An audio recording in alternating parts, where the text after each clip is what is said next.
시민 여러분 안녕하세요. 소설가 이철환입니다. 지난 시간에 이어 마음으로 바라볼 때 비로소 보이는 것들이라는 제목으로 오늘 제 2강을 시작하려고 합니다. 부제는 행복의 조건입니다. 먼저 강의에 앞서서 제 소개 간단히 드리겠습니다. 저는 소설과 동화를 쓰고 있습니다. 대표작은 총 130여 편의 실화를 모은 명탐길 1, 2, 3 있고요.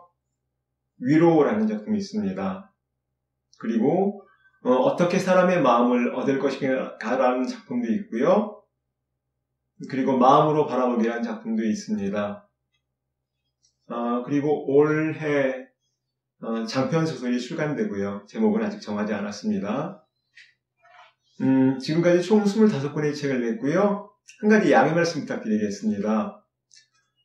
조금 전에 말씀드린 것처럼 올해 장편 소설이 출간되는데 그 소설 속에 들어간 내용을 오늘 팀 여러분께 가지고 나오냐 가지고 나오지 않느냐 이거에 대한 고민이 있었습니다. 그런데 제가 그걸 굳이 아낄 필요가 없어서 가지고 나왔거든요. 근데 부탁 말씀을 드려야 될 것 같아서요. 오늘 그림이 200장도 넘게 나올 텐데요. 글 원고도 많이 나오고요. 어떤 동영상 촬영이나 사진 촬영, 음성 녹음이 불가하다는 것입니다. 왜 그러냐면요. 소설 속에 가지고 나온 그것이 사진이 찍힌다거나 동영상이 만들어져서 이제 인터넷 포털 사이트 같은 데 돌아다니잖아요. 그런데 어느 분이 글을 쓰시다가 그 문구가 마음에 드셨어요. 그래서 그분이 그 문장을 그냥 쓰시면, 그리고 그분 책이 저보다 먼저 나오면 제가 저작권 침해가 되는 겁니다. 그러니 저로서 심각한 일이지요. 그리고 그런 일을 당한 적도 있었고요. 그래서 제가 양해 말씀드린 것이니 이해해 주시기 바랍니다.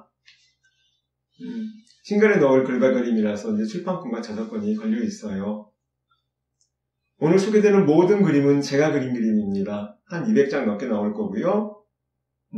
오늘 이야기들은 그림과 이야기로 구성되었는데 글과 그림 사이에 시민 여러분들께서 징검다리를 놓아주시면 좋겠습니다.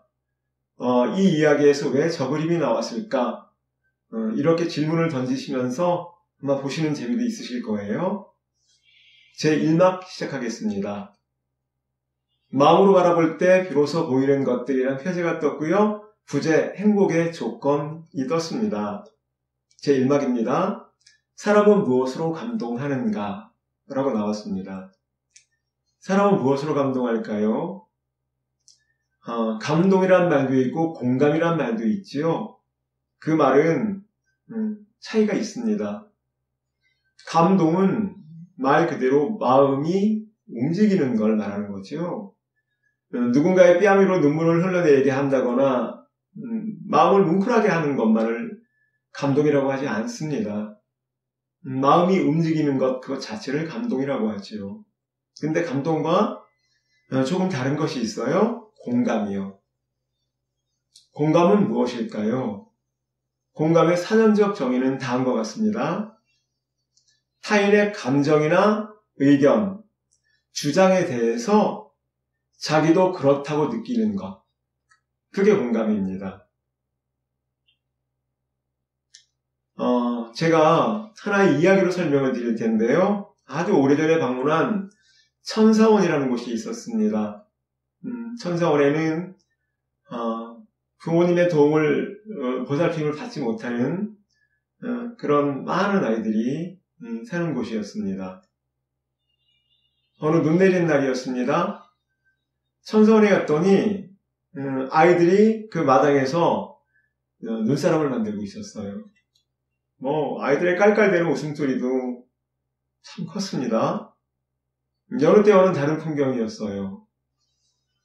그런데 이순이 바라보니까 거기에서 일하시는 수녀님이 아이들이 만드는 눈사람과는 다른 눈사람을 만들고 있었습니다. 어떤 눈사람인지 상상이 되시는지요? 수녀님이 만든 눈사람은 어떤 눈사람일까요? 수녀님은 눈사람을 만들고 나서 방으로 들어가셨습니다. 그리고 한 아이를 안고 나왔고요. 조그만 아이였습니다. 그리고 그 뒤에 한 사람이 휠체어를 이렇게 밀고 나왔습니다. 수녀님은 가슴에 안은 그 아이를 어디까지 데려갔냐면 수녀님이 만든 눈사람 앞에까지요. 그리고 그곳에 놓인 휠체어 위에 그 아이를 앉혔습니다. 한번 그림으로 만나보시죠. 수녀님이 만든 눈사람은 이렇게 누워있는 눈사람이었어요. 이 아이 이름은 경호입니다. 경호는 태어나서 한 번도 걸어본 적이 없어요. 지체장애자거든요. 지체장애인이니까 걸을 수가 없는 거죠. 한 번도 걸어본 적이 없는 경호를 위해 수녀님은 누워있는 눈사람을 만들어준 거죠. 경호가 바라볼 때 하나도 낯설지 않을 것입니다. 친구들이 만들어 놓은 눈사람들은 모두 우뚝우뚝 서 있는데 수녀님이 만든 눈사람은 경호처럼 누워서 웃고 있습니다. 경호의 마음은 어땠을까요? 경호의 표정을 한번 유심히 바라보시죠. 제가 그날 바라본 경호의 얼굴은 정말로 환했습니다. 저는 경호의 그런 얼굴을 그날 처음 봤어요. 공감이란 이런 것이지요. 한 번도 서서 걸어본 적이 없는 경호를 위해 앞으로도 일생 동안 누워 살아가야 할 경호를 위해 누워있는 눈사람을 만들어주신 수녀님의 공감, 이것은 경호에게 평생 동안 잊지 못할 감동으로 남을 것입니다. 공감과 감동은 약간 다른 말이지만 어쩌면 공감으로부터 감동은 시작될지도 모릅니다. 자, 또다시 질문이 나왔네요. 사람은 무엇으로 감동하는가? 저는 사람이 무엇으로 감동하는지 궁금했습니다. 그래서 인류의 지성사에서 여러 책들을 읽으면서 사람들은 어떤 것에, 어떤 상황에 감동할까? 그것에 대해 늘 궁금했는데요. 어느 날 놀라운 발견을 했습니다. 저는 헨리 데이비스 소로우의 이 말이 맞다는 생각이 들었어요. 한번 들어보시죠. 어떤 사람이 우리를 감동시키는 것은 그의 재능이 아니라 가치 있는 것을 대하는 그의 태도이다. 저는 몰랐습니다. 누군가의 크고 작은 재능이 다른 사람을 감동시키는 줄 알았거든요. 근데 헨리 데이비스 로우의 통찰은 사람을 감동시키는 건 재능이 아니래요. 가치 있는 것을 대하는 그의 태도, 사람들은 그런 것에 감동한다는 것이지요. 조금 전 이야기 한번 생각해 보시죠. 수녀님이 경호를 위해 만든 눈사람, 그 누워있는 눈사람이 경호에게 얼마나 큰 감동을 주었겠습니까? 저는 헨리 데이비스 소로우의 말을 늘 생각해 봅니다. 우리는 진심이란 말을 참 많이 사용해요. 진심으로 미안해, 진심으로 고마워. 사실은 진심으로 미안해, 진심으로 고마워. 그렇게 말해도 되는 거죠. 근데 저희 글쟁이들은 문자 같은 거 주고받을 때 뭐 진심으로 고마워 이런 말 안 하고요. 그냥 고맙다고 말합니다. 그 말이 틀린 건 아니지만 그냥 고맙다는 말 속에 이미 진심은 담겨 있다고 생각하거든요. 그러면 그냥 고맙다는 말과 진심으로 고맙다는 말은 차이가 있는 걸까요? 사람이 그냥 고맙다고 말할 때는 진심이 없는 걸까요? 뭐 어떻게 해서도 상관없지만 이 진심으로가 왠지 사족일 것 같다는 생각이 들어서 안 쓰는 겁니다. 그냥 뭐 쓰셔도 상관없겠지요. 근데 그렇게 믿을 수 있는 근거는요, 진심이라는 것은 내가 보여주고 싶어도 쉽게 보여줄 수가 없지요. 말한다고 꼭 보여지는 것은 아닌 것 같습니다. 그러나 진심은 역설적이게도 내가 감추고 싶어도 쉽게 감춰지지가 않아요. 어쩌면 고마웠어, 오늘 정말 고마웠어? 아니요, 고마웠어? 그 말 속에서 그것이 진심인지 아닌지는 상대방이 느끼는 것인지도 모릅니다. 저는 사실 진심에 대한 이야기를 주실 것인가 말 것인가에 관한 이야기를 드린 건 절대 아닙니다. 진심은 우리가 보여주고 싶어도 쉽게 보여줄 수 없지만 진심이 있다면 우리가 아무리 감추려 해도 감춰지지 않는다는 그 말씀을 드리고 싶었던 겁니다.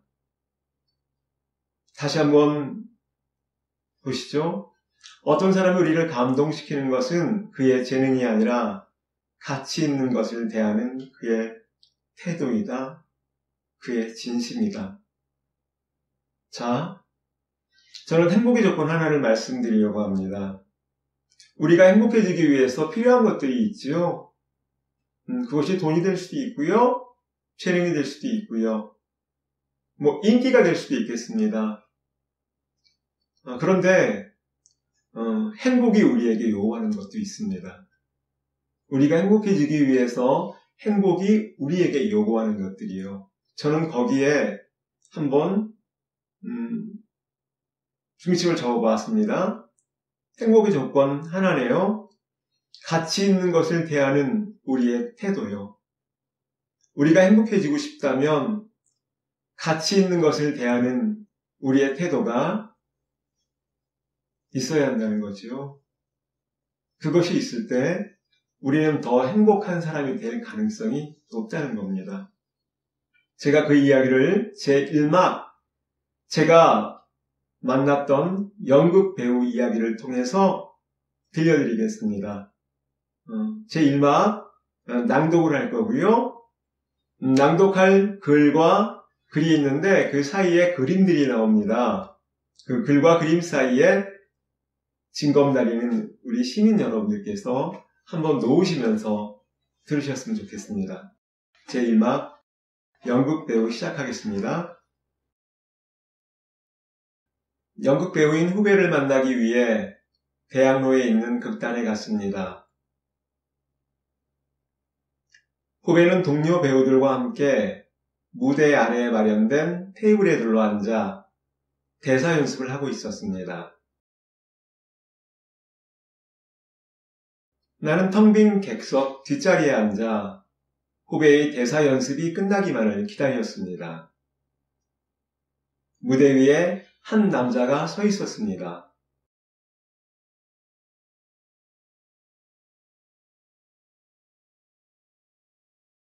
얼핏 보기에도 중견 배우처럼 보였지만 그는 대사 연습을 하지 않았습니다. 그는 무대 위에 있는 테이블 위에 테이블볼을 펴는 단조로운 동작만 계속 되풀이하고 있었습니다. 깊은 고민에 빠진 듯 그는 이따금씩 고개를 갸웃거리기도 했습니다. 그는 왜 동료들과 함께 대사 연습을 하지 않았을까요?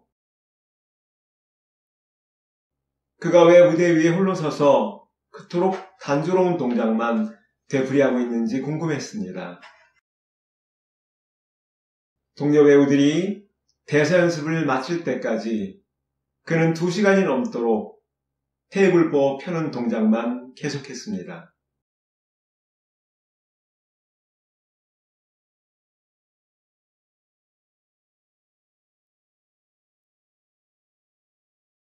후배를 통해 무대 위에 홀로 서 있던 배우에 대한 궁금증을 풀 수 있었습니다.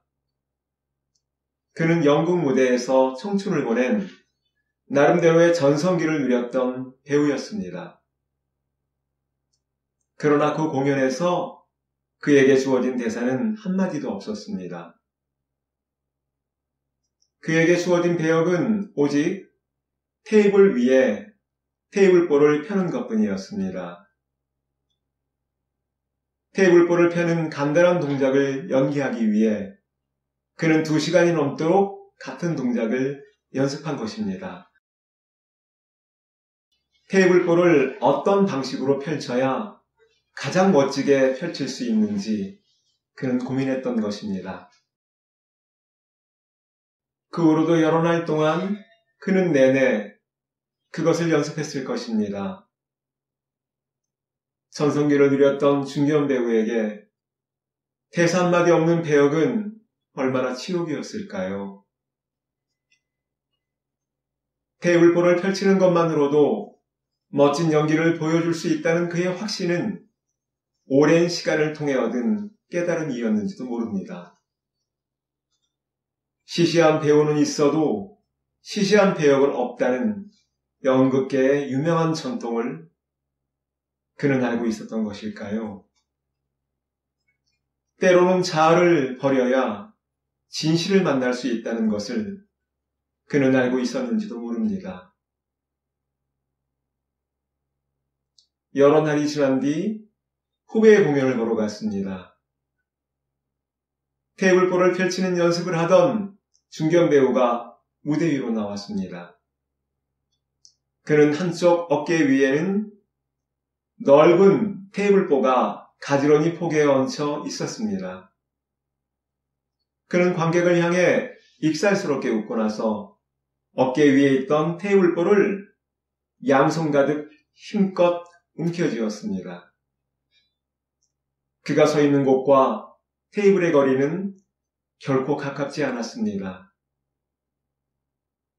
그는 잠시 동안 비장한 눈빛으로 먼 곳에 있는 테이블을 바라보았습니다. 그는 관객을 향해 다시 한번 익살스럽게 웃고 나서 춤을 추듯 빙그르르 돌며 커다란 테이블볼을 공중으로 힘차게 던졌습니다.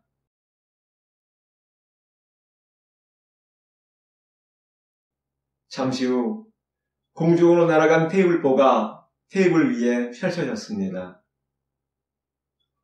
허공을 날아간 테이블보는 자로 잰 듯 정확히 간격을 나누며 마법처럼 테이블 4개의 모서리 위에 내려앉았습니다. 관객들이 탄성을 질렀습니다.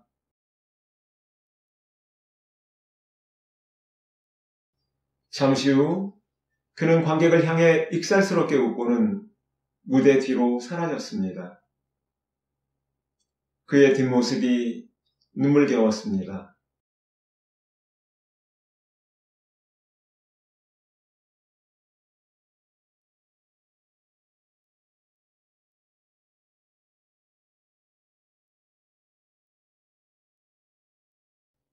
시민 여러분 어떻게 들으셨는지요? 제1막 영국 배우 이야기는 여기서 끝났습니다.